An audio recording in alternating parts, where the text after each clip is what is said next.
Je vous le conjure, mes frères chrétiens, si vous voulez connaître la vérité, laissez cette vérité vous affranchir. Revenez au monothéisme pur, n'adorez qu'Allah, à l'intermédiaire de son prophète bien-aimé, le prophète Mohammed sallallahu alayhi wa sallam, qui vous conduise dans la vérité au sujet de la justice et du péché de ce monde. Revenez au monothéisme pur. C'est le seul message à mes frères chrétiens que je vous fais passer. Je peux vous montrer tant de contradictions et c'est ce qui nous pousse à douter que le Coran n'a jamais été révélé du début jusqu'à la fin. C'est une invention des hommes. Le Coran, c'est une œuvre des hommes, une invention humaine. Ce sont les hommes qui ont compilé le Coran, élaboré le Coran, établi les chapitres, établi les sourates. Et pendant qu'ils faisaient ce travail, ils ont commis beaucoup d'erreurs. Et raison pour laquelle j'attire votre attention que le Coran ne peut jamais être un livre révélé. Celui qui était chrétien, il ne peut jamais abandonner la foi chrétienne pour devenir musulman.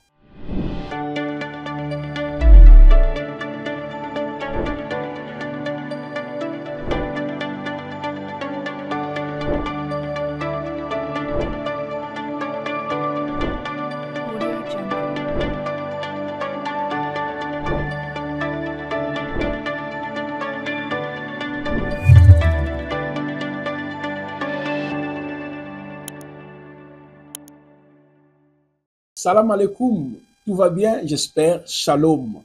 Nous sommes dans notre dernière analyse. Comme vous le savez fort et bien, il y a un frère qui nous a menti qu'il était chrétien, il a abandonné la foi chrétienne, il devient aujourd'hui musulman. Il a essayé de nous berner dans sa voie, nous disant que non, le Coran c'est la parole d'Allah, la vraie religion c'est la religion islamique. Et raison pour laquelle, dans le cadre de cette émission, la rétrospective, nous essayons de prendre les anciennes émissions, les nouvelles émissions, pour les analyser afin de vous donner la lumière. Vous avez suivi la première partie, la deuxième, la troisième partie. Et nous sommes dans la dernière partie. Et je vous invite de bien écouter cet homme. Et à la fin, nous allons lui présenter deux sourates contradictoires. Et il viendra pour pouvoir nous expliquer. Et ce que je suis en train de dire, je ne suis pas contre la religion islamique. La plupart de mes amis sont des musulmans. Mais j'ai l'obligation de sauver et de sonner de la trompette. Et la parole nous dit comment croiront-ils s'il n'y a pas ceux qui prêchent. Alors, étant donné que je suis prophète et Rasoul, j'ai l'obligation de pouvoir interpeller mes chers frères. La parole nous dit, comment croiront-ils s'il n'y a pas ceux qui prêchent, ceux qui annoncent la parole. C'est le travail que je suis en train de faire ici. Mes chers frères et sœurs, je vous propose d'abord de suivre la dernière déclaration fallacieuse de ce monsieur qui s'est dit qu'il était chrétien. Il a abandonné la foi chrétienne, il a compris la vraie adoration et Allah, la vraie religion, c'est la religion islamique. C'est parti. Il ne peut devenir que de Dieu. Pasteur Ézéchiel, avec tout le respect qu'on vous doit, l'apôtre Tati, le doyen Gandega, sinon Zabantou, en personne, est-ce qu'on vous a laissé une semaine, là, vous nous avez trouvé un seul chrétien capable de réciter la Bible, De la Genèse jusqu'à l'Apocalypse. de la Genèse à l'Apocalypse, sans omettre un seul mot, ni un point, ni une virgule, rien, absolument rien. Et même lorsque nous avons réduit, on a dit seulement le livre de la Genèse.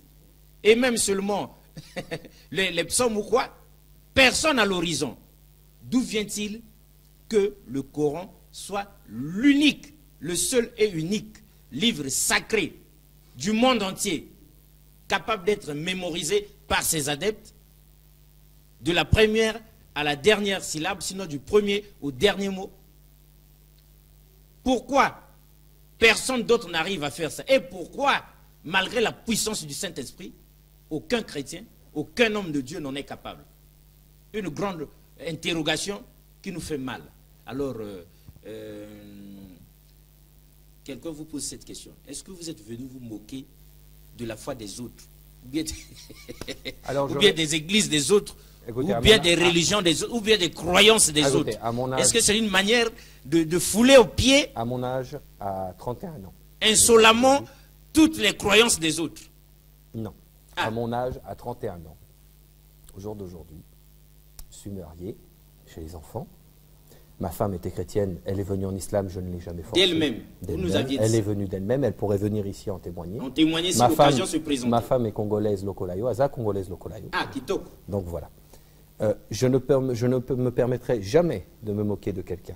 Comme vous aviez dit, Moi, vous n'injurierez jamais la mère de quelqu'un. Je- Donc vous ne vous non, permettrez jamais jamais de vous de me- moquer de quelqu'un, de me moquer la de foi des uns quelqu'un. et des autres. Jamais. Mais si vous voulez, quand on doit parler de la Bible, De la Bible et que la Bible en elle-même se contredit. non seulement se contredit, et dans certains versets, on va dire plus ou moins, je ne sais pas comment employer un terme, mais décrivent Jésus d'une certaine façon que nous, les musulmans, nous ne pourrons pas accepter. Ah. Ou même de certains prophètes, comme le prophète Lot. Mhm. Si vous voulez, quand vous décrivez le prophète Lot en disant que ses filles l'ont enivré de vin et après pour coucher avec elle, c'est-à-dire pour non seulement ayant des relations incestueuses avec ses prophètes, nous en tant que musulmans, nous n'acceptons pas ça. Ça, vous n'acceptez pas. Non, parce que quand Dieu choisit un prophète pour guider l'humanité, Il ne peut pas, il ne peut pas permettre ce pratique. genre de choses. Non, jamais. Jamais. Ça, c'est un peu les dérives de la Bible. Ça, Certaines voilà, choses les dérives qu'on de la doit Bible. Mais même, corriger.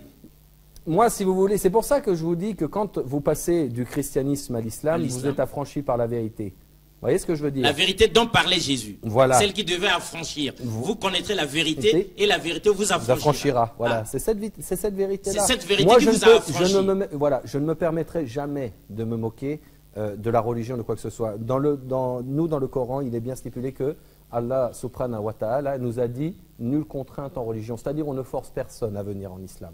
On vous dit la vérité parce que Dieu nous a donné un petit aperçu de l'enfer. On sait à peu près à quoi ressemble l'enfer.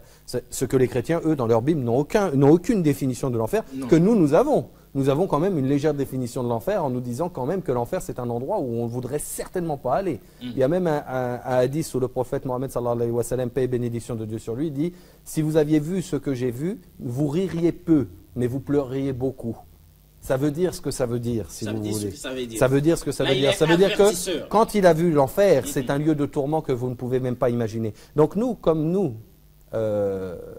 vous, nos frères chrétiens, on vous aime beaucoup. Enfin, moi, personnellement, je vous aime beaucoup. J'aimerais vous amener sur le vrai chemin. Pas le chemin désiré, sur le chemin qui puisse vous mener au paradis, Inch'Allah, si Dieu le veut. C'est une très bonne nuit. C'est ça, moi, là où je veux vous en amener. Vous amener. Je ne veux pas me moquer de vous. Loin de là. Vous savez, l'évangile selon saint Matthieu, au chapitre 15, je crois que c'est au verset 22, si je ne me trompe pas. En tout cas, si je me suis trompé de verset, pardonnez-moi, mais je pense que c'est celui-là. Il est écrit, Jésus dit ceci. Il dit, et beaucoup viendront en ce jour-là et me diront, Seigneur, Seigneur, nous avons chassé les démons en ton nom, nous avons guéri les malades en ton nom, nous avons fait toutes ces bonnes œuvres en ton nom. Et Jésus leur dit ouvertement, je ne vous connais pas, allez-vous-en, vous qui commettez l'iniquité.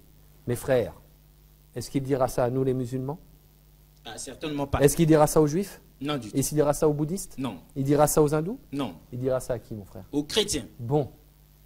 Donc, comme je ne veux pas que Jésus puisse vous dire ça, venez vers ce consolateur qui nous a été envoyé, le prophète Par Mohammed. Jésus lui-même. Par Jésus lui-même, qui a été annoncé par Jésus lui-même, le prophète Mohammed sallallahu alayhi wa sallam, et revenez au monothéisme pur. Il n'y a pas d'associé. Dieu, on n'associe rien à Dieu, n'associez rien à Dieu. Respectez le message de Jésus, adorez le seul et unique Dieu, ce Père qui est dans les cieux. Vous savez, quand vous lisez cette prière, notre Père qui est aux cieux, que ton nom soit sanctifié, que ton règne vienne, que ta volonté soit faite sur la terre comme au ciel. Donne-nous aujourd'hui notre pain de ce jour. Pardonne-nous nos offenses, comme ceux à qui nous ont offensés. Ne nous soumets pas à la tentation du mal, mais ne nous soumets pas à la tentation, mais délivre-nous du mal. Dans cette prière-là, où est-ce qu'on vous enseigne à adorer Jésus? Jésus vous enseigne à adorer le Père unique, le seul, l'unique Dieu. On vous enseigne à adorer que Dieu. Que Dieu est que Dieu seul. Alors dites-nous, Ali, si jamais vous êtes venu au Congo pour témoigner, pour apporter cette lumière aux uns et aux autres, en vous suivant là, ils peuvent vouloir vous appeler. Mais Oui. à quel numéro on peut vous joindre? Vous pouvez me joindre au 00242 05 647 46 95. On reprend Ou ça je veux doucement. 00242 05 647 46 95. Pour les gens qui ont non, du non, on n'est pas en France ici, on n'est pas à Paris, je vous en prie. 00 242 05 05 oui 647 647 46 46 95. 95. Pour les gens qui auront du courage pour m'appeler jusqu'en France, je vous donne aussi mon numéro de France 0033 7 80 80 31 54. Je répète 0033 7 80 80 31 54. Je vous le conjure, mes frères chrétiens, si vous voulez connaître la vérité, laissez cette vérité vous affranchir. Revenez au monothéisme pur, n'adorez qu'Allah à l'intermédiaire de son prophète bien-aimé, le prophète Mohammed sallallahu alayhi wa sallam, qui vous conduise dans la vérité au sujet de la justice et du péché de ce monde. Revenez au monothéisme pur. C'est le seul message à mes frères chrétiens que je vous fais passer. Hommes de Dieu, mesdames et messieurs, nous tous, nous aimons Jésus, nous sommes des chrétiens, mais ce que vient de dire Ali, il était autrefois Chrétien. votre nom français là. Florent. C'est Florent. Mais après, il a quitté le christianisme, conseillé par la Bible, guidé par la Bible. C'est la Bible qui vous a orienté. Oui. C'est la Bible Oui, elle-même ça je le dis, oui. qui vous a ouvert les portes Oui. de l'islam. Est-ce que ce qu'il dit est vrai ou faux? Est-ce que c'est écrit ou pas? Mais si tel est le cas, si le prophète du Coran, le prophète Muhammad, c'est lui que Jésus avait annoncé, c'est quelqu'un d'autre, celui qui ne devait pas venir aussi longtemps que Jésus était là. Mais si je pars, si je m'en vais, il viendra. Si c'est lui, pourquoi vous nous cachez ça? Est-ce qu'on ne devait pas tous s'orienter vers l'islam maintenant pendant qu'il en est encore temps? Dites-nous, Ali, bientôt on va chuter. Oui. Mais pour ceux qui n'auront pas cru à votre témoignage, au témoignage des uns et des autres qui sont devenus musulmans avant vous, au Coran et à toutes les émissions qui sont faites par les musulmans, sinon par le groupe d'appel à l'islam, pour tous ceux-là, quel sort est réservé? Tous ceux qui n'auront pas cru, si c'est le dernier des prophètes, si c'est le paraclet, si c'est le Saint-Esprit, si c'est le tout dernier, quel sort, quelle autre porte de sortie pour nous? Mon frère, je vais vous répondre ceci. Au sujet du sort réservé à l'humanité ou réservé à ceux qui n'ont pas cru à Allah, au prophète, au messager, je ne me réserve en aucunement le droit de dire où ils finiront. Dieu Ça, seul je vous le sait. dis. Allah est seul connaisseur. Ah, L'autre jour, si vous voulez, j'avais une chrétienne catholique qui est venue me poser la question. Elle m'a dit, mais vous pensez que moi aussi alors j'irai en enfer? Je lui ai dit, ma sœur, je vais vous poser quelques questions. Est-ce que vous croyez que Jésus est Dieu? Elle me dit, non, je ne crois pas que Jésus est Dieu. Je dis, vous croyez que Jésus est le Fils de Dieu? Elle me dit, non, je ne crois pas que Jésus est le Fils de Dieu. Vous êtes chrétienne? Elle me dit, oui, je suis chrétienne. Alors je dis, peut-être, Inch'Allah, vous irez au paradis. Toujours si Dieu le veut. Donc vous voyez, je ne me prononce pas sur le sort qui est réservé aussi bien à mes frères vous chrétiens. ne prenez pas le risque Je de ne vous prends prononcer pas, là-dessus. je ne peux, voilà, il y a que. Et vous n'en avez même pas le droit aussi. Je n'en ai aucunement le droit. Aucun musulman n'en a le droit. Aucun musulman n'en a le droit. Tout ce que moi je sais qui est écrit, il y a des critères qui sont définis. Allah le dit bien dans le Coran que toute personne qui associe quelque chose à Dieu, c'est pire que le meurtre. Vous voyez ce que je veux dire? L'autre jour, on a posé la question, je me souviens plus dans une émission que je regardais, si Mère Teresa, au jour d'aujourd'hui, elle est morte, elle ira en enfer ou au paradis. Comme nous, les musulmans, nous n'avons pas le droit de dire Nous ne où nous elle est. prononçons Tout pas ce que sur ces nous choses-là. savons, tout ce que nous savons, je vous pose une question. Par exemple, je suis dans une école, je dois passer un examen. Il y a les maths, les sciences, le français, l'histoire géo. J'ai 20 en maths, j'ai 20 en histoire géo, j'ai 20 sur 20 en sciences et j'ai 0 en mathématiques. Est-ce que vous croyez que j'ai réussi le test?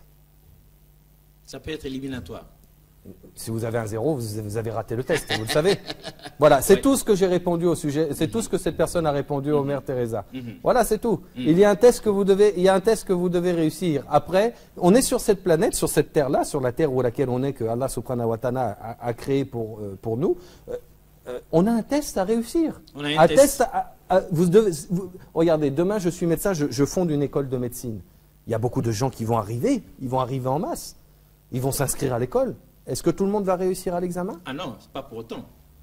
Il y en a qui vont réussir, il y en a qui vont échouer, évidemment, c'est clair. Mais voilà. Partout dans le monde, c'est Voilà. comme ça Mais que ça se passe. voilà, Allah subhanahu wa ta'ala vous a donné les clés pour pouvoir réussir au test. On vous donne le cahier pour pouvoir apprendre le Coran. Voilà. À vous de réussir. De manifester de la volonté. Après, de vous appliquer. moi, là, c'est d'un point de vue personnel que je parle. Je veux dire, il y a des gens qui sont juste à la limite de la limite d'avoir l'examen. Vous voyez ce que je vous dis? Clair, Donc ouais. c'est pour ça que je dis, Allah est seul connaisseur. Seul. Je ne me réserverai jamais le droit de dire que telle communauté ou telle personne ira en enfer. Je ne peux pas. Je n'en ai pas le droit. Parce que ce serait déjà dû me prendre pour Allah, et ça, on n'en a pas le droit. Il n'y a que Allah qui sait. Moi, j'invite mes frères à justement... C'est votre conclusion aussi, justement. C'est ma conclusion. J'invite mes frères surtout, je dis bien surtout mes frères chrétiens, à venir passer ce test avec moi, parce que même moi qui suis là, qui prêche la parole, je ne dis pas si je vais réussir le test, je suis qu'entre les mains d'Allah, c'est tout. Voilà, moi je vous invite à revenir au monothéisme pur et à suivre les enseignements de notre cher et bien-aimé prophète, sallallahu alayhi wa sallam. Voilà, nous venons de suivre sa dernière déclaration.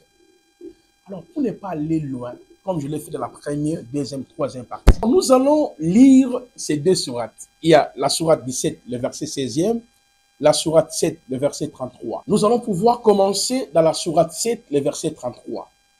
Dans cette sourate, qu'est-ce que Allah est en train de nous dire? Il faut bien surveiller Allah du Coran. Dit, mon Seigneur n'a interdit que les turpitudes, les grands péchés, tant apparentes que secrètes. De même que le péché, l'agression sans droit est d'associer Allah ce dont il n'a fait descendre. Aucune preuve est de dire si Allah ce que vous ne savez pas. D'après ces passages, la sourate 7, le verset 33, on voit en réalité Allah ordonne qu'on puisse détruire, n'est-ce pas, des villes, détruire ceux qui commettent le péché parce que Allah les a interdits. Il leur donne de tuer, de massacrer tous ces gens-là. Mais regardez là où commence la contradiction. La contradiction, c'est au niveau, justement, dans la sourate 17, le verset 16e. Dans la sourate 17, le verset 16e, Allah change. Quand nous voulons détruire une cité, nous ordonnons à ces gens opulents d'obéir à nos prescriptions. Mais au contraire, ils se livrent à la perversité. Alors, la parole prononcée contre elle se réalise et nous la détruisons entièrement. On voit clairement dans la sourate 17, 16e, Allah, qu'est-ce qu'il fait?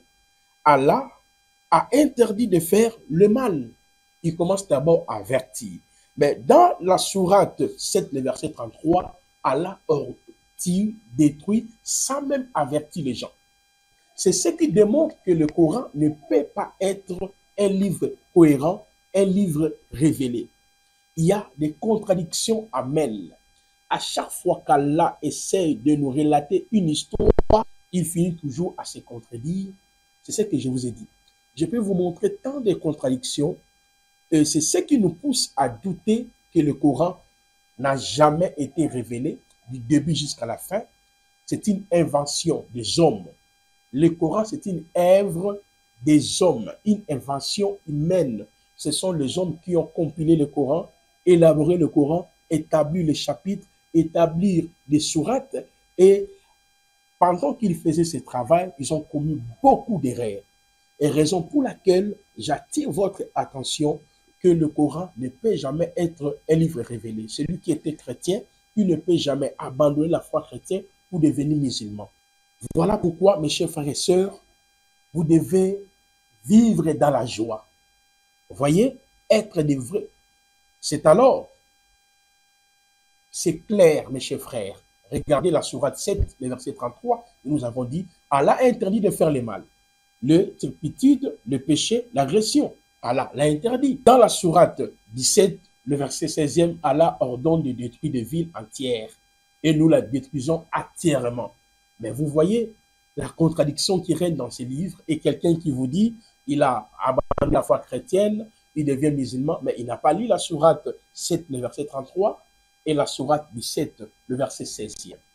Je pense que nous arrivons déjà à la fin de notre émission.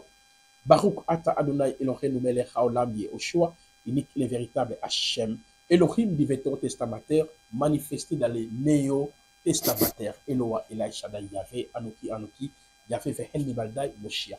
Partagez, commentez, nous sommes ensemble, envoyez aussi vos questions, et je pense que chacun de nous est en train d'être élucidé à travers cette émission, la rétrospective Toda Bara.